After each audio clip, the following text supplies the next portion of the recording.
Bakit naman si Senator Lacson, kung totoo yun kung totoo na merong CCTV, ba't kinakailangan niyang kumuha ng CCTV and spy on us? Is this the work of a senator? But wasn't that already, the CCTV has always been there, so you can just track it, di ba? So there's nothing new there because it's always been working. Pero bakit palaging siyang kumukuha ng CCTV? You remember the other incident? Meron daw contractor na pumunta sa isa sa amin and then na-establish pumunta sa opisina ni Senator But wouldn't that Tulfo. be also just to make sure that everything falls into place, that the people who are saying whatever they're saying. Ano yung significance ng pagsundo ng staff Ewan ninyo? ko Hindi sana ba na, common courtesy yun? Parang Nag-invite magpipresent kayo? yata sila na pumunta nga sa opisina ko. Alam nga, kanino pupunta yung tao? Ako yung kausap Witness niya. niya. Oh, yes, sir. Di ba? Pero so Senator Lacson is making a big deal out of this. Sabi ko nga siya sa'yo, na- somebody is creating a mountain out of a molehill. Yung pagpunta ba ni Gutesa, kinakailangan kumuha ka pa ng CCTV para i-present mo. Why? Why are you doing that? I'm confused. But when you say, bakit pa kukunin, you mean to say, bakit pa tiningnan ni Senator Ping Lacson yung CCTV? Ganon yung gusto raw nilang gawin. Ewan ko kung gagawin nga nila yon. At somebody informed me also na may pumunta sa Seascape para makita nila na pumunta nga ako doon at siguro ilang oras. Siguro na-establish nila. Hindi ako talaga nagtagal because that was my promise to Mike Defensor. With due respect, Senator Marcoleta, I think that's also part of the investigative process, just to confirm the veracity of the statements of whoever, not just you. It's also his way of certifying or at least verifying that Senator Marcoleta indeed did what he said. Sana ganun lang ang gusto nilang mangyari. Correct. But I think it's going to be a mountain, creating a mountain out of a molehill kung hindi to, kung palalaking pa. But yun nga yun Aren't you supposed to go to the jugular? Sino ba yung gusto nating matukoy dito? Why are we fighting each other? There's only a common objective. Makakuha natin. Sino ba yung pinakamalaking isda? Sino yung tao na nasa likod ng napakalaking pandarambong sa kaban ng bayan? Hindi ba iisang ating layunin? Bakit kinigisan ninyo si Orly Gutesa? Alam mo, ang simple analogy rito, alam ko maraming nakikinig sa inyo. Si Attorney Trixie, tinip sa'yo na mayroong magnanakaw ng kalabaw dyan sa neighborhood. Ang ginawa mo naman, Attorney Edwin, yung nagtip, yun ang ginisa mo. Yun ang dinidiscredit mo. Pero you did not even take any effort na i-verify mo na yung magnanakaw ng kalabaw nandun lang pala sa vicinity natin. Ganun na nangyari. perhaps his absence is making that a big problem for Gutesa kasi nawala siya yung last hearing. Bakit siya nawala? There is a threat now to his life. Ito yung nangyari. Kailangan mapansin ng mga kababayan natin. Nung ilabas ko si Gutesa, wala nang tinawag na hearing. Kahit na naka-adjourn kami, nag-hearing kami. Nag-hearing kami. Merong mga briefing ngayon sa budget. Ako, maski nakabakasyon ako, I try my best to contribute and participate in most of the briefing ng budget. Bakit biglang inihinto yung Blue Ribbon? Napaka-importante nito. Nakasalalay dito ang buwis ng bayan na talagang dinispalko, talagang ninakaw lahat kung sino man ang mga hindi ko malaman kung paano ko i-describe itong mga taong ito. Kung paano nila naisip systematically nakawin ang pera ng bayan. Pagkatapos, nag-aaway-aaway kami. Samantalang ako, the only direction I wanted to take from the beginning until today, hindi nagbabago yun, I want to hit the mastermind. It daw ay forged document. So, ngayon, ang tinatanong is, ano ang repercussions nito sa inyo daw dahil kayo yung nagpresenta? Repercussions on me. Meron siyang repercussions? May mga ganun. Hindi, tanong lang naman, syempre, umiikot. And I'm surprised this is happening. Are they trying to create a mountain out of a molehill? Di ba ho, and I agree with this, and other legal luminaries have also agreed that, notwithstanding the fact that the signature was of the lawyer, notary public was allegedly forged, he already sworn in before the Senate, di ba? So, yes, he did. Kaya, didn't that cure whatever defect there was in the preparation of the affidavit or the notarization of the affidavit? I think so, because the guy presented himself before the Senate Blue Ribbon Committee. Correct. He took his oath, and then he allowed himself to be interpellated by the entire committee. But, Senator But let's get yeah. back to the allegedly, I wasn't what is aware. that? Repercussions. No, the notarized, the forged, whatever. Forged document daw. The signature of the notary public was allegedly forged. Yes. If we can at least waste our precious time discussing this, you will have to believe and assume that Gutesa has the power to go to one office, get the notarial stamp of whoever is notarizing there, secure the dry seal, and then look for the last entry of the book of the notarial register or the registry para makuha mo yung document number, the page number, and the book number, and then sasaynan ni Gutesa.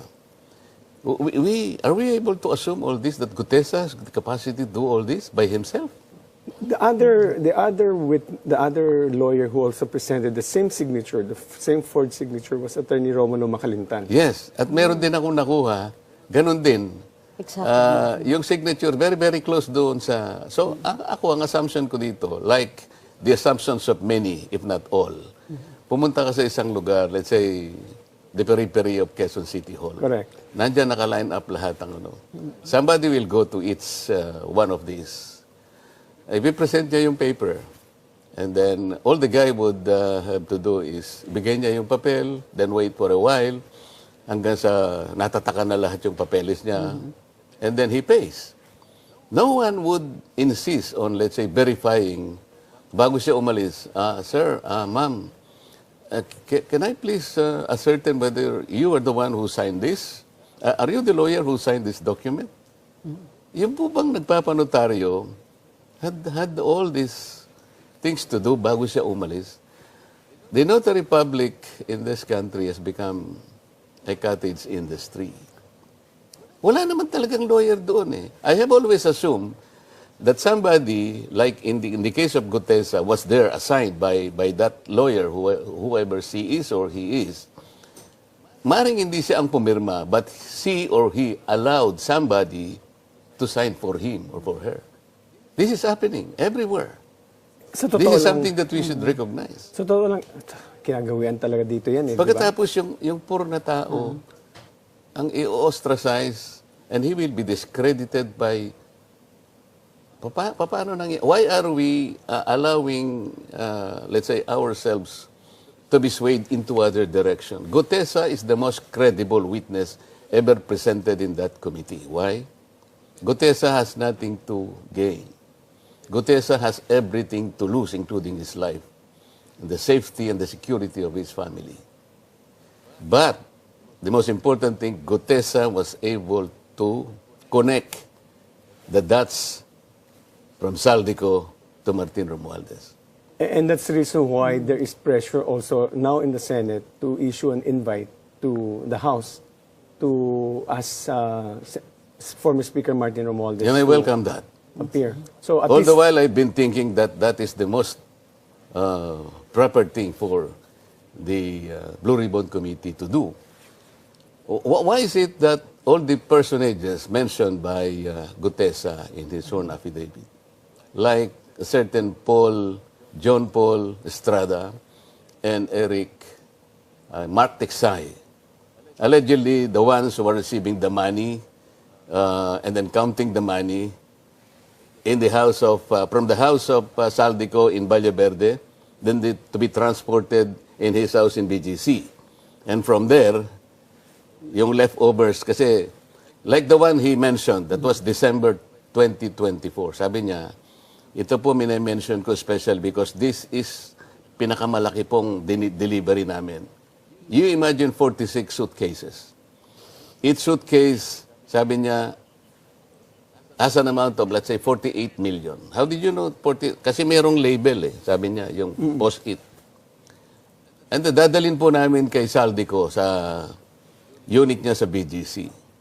Out of 46, ang ibababa namin 35 at that time. So 11 ang naiwan, 35 ang dinala kay Martin Romualdez. Bakit hindi naman ipatawag si John Paul Estrada? Ba't hindi ipatawag si Mark Tiksay? These are the ones he personally knew, and sila ang nag-receive, sila ang nag-handle, sila ang nagbilang. Nakausap niyo na ho ba si Senator Lacson tungkol dyan? In the concern that you have, that why didn't you send a... Yung pwedeng isamon yan, di ba? It's a Palagi subpoena. yung sinasabi. Unang-unan, bago kami nag-iwahiwalay, ba't hindi mo ako patawag si Saldi ko? Alam mo, sabi, nagtagal ka naman dyan eh. Don't you know the interparliamentary courtesy?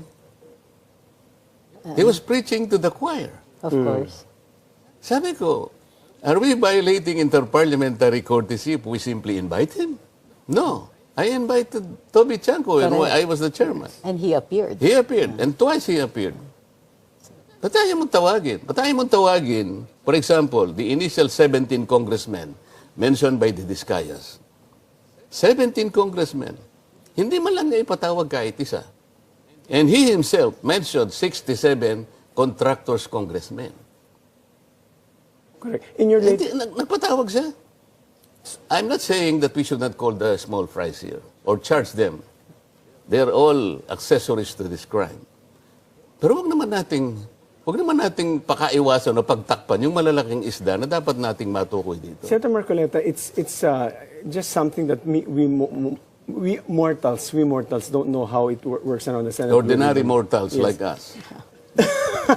Sir, You're hindi not. kayo. Ito po, this is my question. No? The Senate operates as a collegial body. Yes, sir. So you're supposed to be discussing things amongst yourselves.